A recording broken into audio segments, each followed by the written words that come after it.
नमस्ते and welcome. I am Vinod Gupta from network solutions. आज के इस सेशन में मैं एक ऐसे इम्पोर्टेंट टॉपिक्स पे बात करना चाहता हूँ जो बहुत मुझे लगता है कि जरूरी है।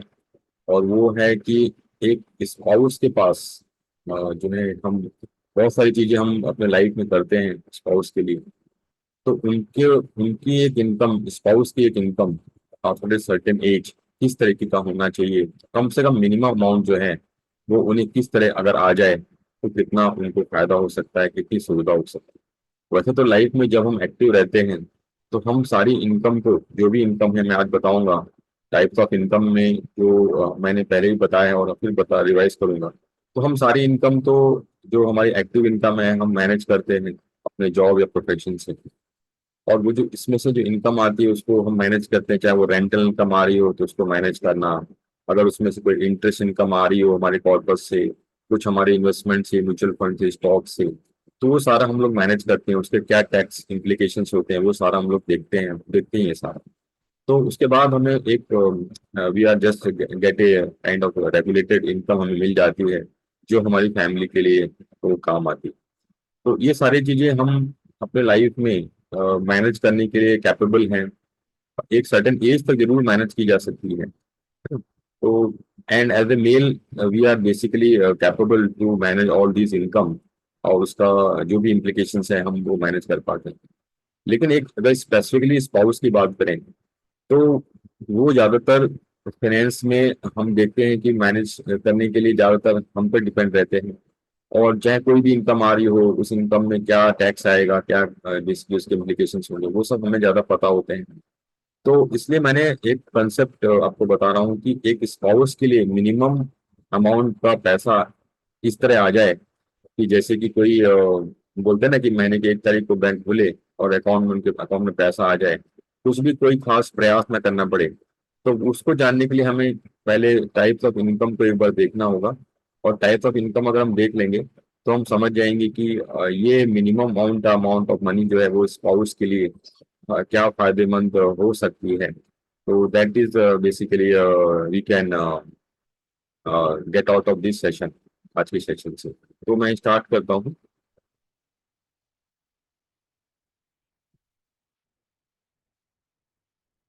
जैसे मैंने बताया कि अगर हम स्पाउस के लिए कुछ प्रोविजन करना चाहते हैं तो पहले हमें जानना जरूरी है कि हम जो 3 टाइप की इनकम हम बेसिकली जिस पर हम डिपेंड रहते हैं 60 प्लस के बाद, वो अगर समझ लें और फिर उसमें ये जान लें कि उसमें से मिनिमम जो है वो पैसिव और गारंटीड इनकम से एक स्पाउस को क्यों आना चाहिए, उनकी एज 85 प्लस तक या उसके बियॉन्ड तक, वो एक जानने की कोशिश हम लोग करते हैं। मिनिमम अमाउंट का रिक्वायरमेंट क्या इंपॉर्टेंस हमें दे सकता है।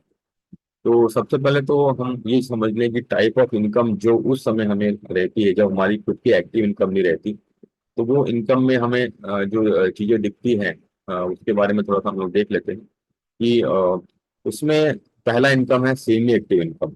सेमी एक्टिव इनकम ऐसी इनकम है जिसको हम कुछ प्रयास हमें करना पड़ता है, मतलब हमें कुछ ना कुछ प्रयास करना पड़ेगा उसको इनकम को लाने के लिए। जैसे रेंटल इनकम की बात करें तो रेंटल इनकम एक पैसिव इनकम नहीं है, वो सेमी एक्टिव है। क्यों? क्योंकि अगर कोई भी घर आप रेंट पे देते हैं तो उसको कुछ तो रेंटल मैनेज करना ही पड़ता है, कुछ मेंटेनेंस करना पड़ता है उस घर का। बीच बीच में जब भी कोई रेंट टेनेंट रहता है तो कहीं ना कहीं उसमें मेंटेनेंस जरूरी पड़ जाती है। फिर उसका जो कई बार उसको जो भी एग्रीमेंट होते हैं उसको चेंज करना, नए टेनेंट्स को रखना, टेनेंट्स की एलिजिबिलिटी हमें चेक करनी पड़ती है कि वो प्रॉपर रेंट दे पाएगा नहीं दे पाएगा, टाइम पे खाली कर सकता है कि नहीं कर सकता है। ठीक है, ये सारी चीजें हमें देखनी पड़ती हैं before giving the property on rent. ठीक है, फिर उसका टैक्स इम्प्लीकेशन और जो इनकम रेंटल है वो हमें मैनेज करना पड़ता है। तो ये एकदम से पैसिव नहीं है ना। थोड़ा सा सेमी एक्टिव कह सकते हैं, कुछ इन्वॉल्वमेंट जरूरी है जो कि हम अपने लाइफ में मैनेज कर पाते हैं। ज्यादातर हम स्पाउस पर इस पर नहीं इस चीज को देते हैं, हम ही मैनेज करते हैं।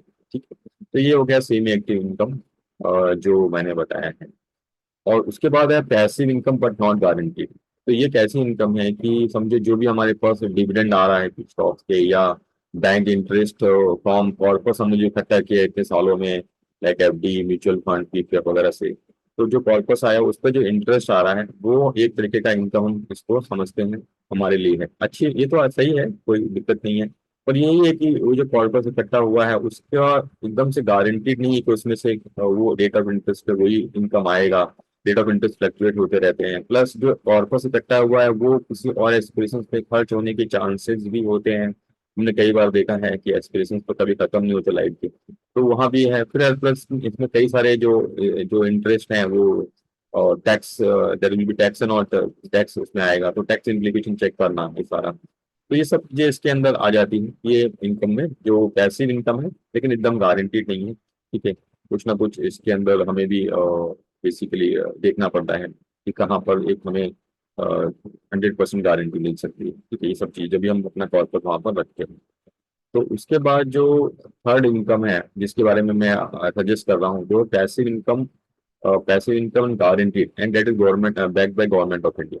तो ऐसे बेसिकली इनकम को किस तरह बोलते हैं कि समझो वो इनकम ऐसी हो कि ये बिल्कुल टैक्स फ्री हो, 5 लाख तक की प्रीमियम पे टैक्स फ्री इनकम हो। उसमें रेट ऑफ इंटरेस्ट जो प्री डिसाइडेड हो, जो जिस जो आपको मिलेगा वो प्री डिसाइडेड हो, उसके इंटरेस्ट पे, फ्यूचर इंटरेस्ट पे कोई फर्क ना पड़े, आपको थ्रू आउट लाइफ मिले और गारंटी हो। मतलब जैसे कि अगर हम सोचे कितना इजी हो जाएगा उनके लिए कि if she get the 5 lakh rupees every year guaranteed in her bank account through out her life, मतलब तो वो पूरा लाइफ उनको ऐसा मिले जैसे कि कोई गारंटीड हो, कुछ उसके लिए उनको प्रयास नहीं करना पड़े, कोई टैक्स इम्प्लीकेशन उनके पास ना है। और वो भी मैं मिनिमम के लिए सजेस्ट करता हूँ, है ना? मैं ऐसा नहीं कह रहा हूँ कि सारा बाकी सारे इनकम से जो इनकम आ रहा है वो अच्छी बात है, जब तक वो मैनेज कर सकते हैं ठीक है। लेकिन जब उनको लगता है कि ये थोड़ा मैनेजेबल नहीं है और इतना थोड़ा दिक्कत है, तो ऐसी इनकम पे हमें कम से कम मिनिमम, अगर हम अपने स्पाउस के लिए प्रोविजन कर देते हैं कि कि उनको एक particular amount guaranteed life long उनके अकाउंट में बेसिकली आएगा, हर साल आ जाएगा, और जिससे कि वो बिल्कुल हैसल फ्री होगा। और इस तरह की बेसिकली स्कीम्स के बारे में थोड़ा सा अगर हम जान लें तो हमें थोड़ा सा इजी पड़ जाएगा, क्योंकि ये पैसिव इनकम और गारंटीड है। मतलब ये थ्रू आउट लाइफ जो है एक प्री डिसाइडेड रेट्स पे उनको हमेशा मिलता रहेगा। अगर 5 लाख तक की प्रीमियम है तो टैक्स फ्री अमाउंट भी रहेगा। तो ये सारा चीजें हम करके, ये मेरा सजेशन ये रहता है कि हम इस चीजों को जरूर देख लें एक बार, बेसिकली जानना हमें जरूरी है। और आपने देख ही लिया कि ये सारे इनकम जितने मैंने आपको बताया, सेमी एक्टिव इनकम, इन सब इनकम में थोड़ा सा हम एफर्ट्स हम जरूर कर सकते हैं, लेकिन स्पाउस के लिए थोड़ा सा डिफिकल्ट हो सकता है, उनको ये एक्सपीरियंस नहीं होता है इस चीज़ का ज़्यादातर। तो हम इस चीज़ का ख्याल रखते हुए एक मिनिमम अमाउंट पैसे और गारंटीड इनकम के लिए जरूर उनके लिए प्रोविजन करने के लिए बेसिकली सोच सकते हैं।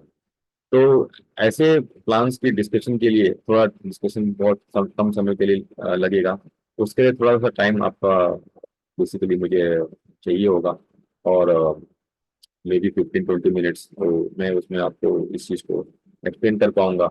और जहाँ तक इसको लेने की बात है तो वो तो आप मैंने पहले ही बोला हुआ है कि there will be no obligations और buying any product after basically I explain the details, but you have to know those things basically which are available, especially for spouse, basically for their getting the minimum amount of money for their self-respect, dignity uh, throughout their life. That is also guaranteed.